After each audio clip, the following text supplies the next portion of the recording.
घरों को तोड़ना, हाइड्रा के नाम पे गरीब लोगों का घरा तोड़ना, घरा बनाना नहीं, ये तोड़फोड़ सरकार है। गरीबों का घरा तोड़ते जा रहा रेवंत रेड्डी सरकार।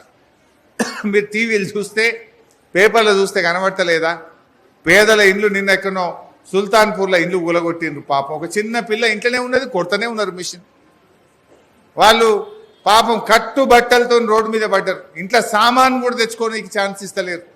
ఇంట్లో ఉన్న కుర్చీలు, గ్యాస్ స్టవ్, సిలిండర్ అట్లనే పెట్టి కూలగొడుతున్నారు. ఇంత దుర్మార్గం ఆ శనివారం ఆదివారం చూసి కూలగొడతారా? హైడ్రా అంటే పేదల బతుకులు కూల్చడానికి పెట్టినవా రేవంత్ రెడ్డి? హైడ్రా అంటే పేదల బతుకులు కాపాడుతావా, పేదల బతుకులు కూల్చుతావా?